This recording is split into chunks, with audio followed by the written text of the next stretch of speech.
دوستو یہ وہ وقت تھا جب دنیاداری کا کوئی احساس نہیں تھا، اپنی ہی دنیا میں مگن ہو کر ایک چھوٹی سی تکلیف پر رونا اور پھر چند روپوں کی خاطر ضد کر لینا اس نوجوان کے ذہن پر ایک بوجھ تھا۔ وقت گزرنے کے ساتھ ساتھ یہ بات واضح ہوتی گئی کہ میرے دوست کے گھر والے اسے جانتے ہیں، اس کے والد اس کے لیے بہت کچھ لاتے تھے، وہ فخر سے سب کچھ بتاتے تھے۔ میں نے سوچا کہ میرے ساتھ بھی ایسا ہی ہوگا۔ میں نے عمر بھر اس پل کے انتظار میں گزار دی، نہ جانے وہ دن کب آئے گا۔ میں نے آج تک یہی سیکھا ہے، آپ کے ہونے سے کسی کو کوئی فرق نہیں پڑتا۔ آج کل لوگ صرف اپنی ضرورتوں کی وجہ سے ایک دوسرے سے بنتے ہوئے ہیں، احساسات صرف بکتے ہیں۔ کوئی بھی اپنی ضرورت کے لیے کچھ بھی کرے گا۔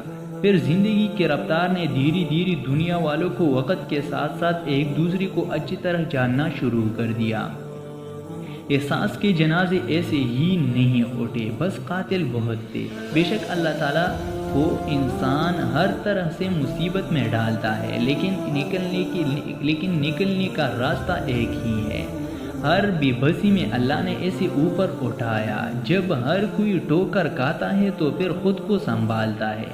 انسان اس وقت زیادہ افسردہ ہوتا ہے جب اسے وہ نہیں ملتا، جب وہ چاہتا تھا۔ یہ ایسی زندگی کی بیماری میں مبتلا کر دیتا ہے۔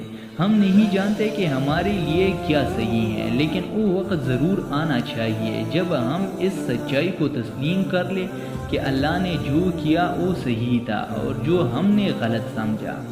در حقیقت زندگی کا وقت انسان کو سیکھنے کے قابل بناتا ہے، اور اس سے بڑا استاد کوئی نہیں ہوتا۔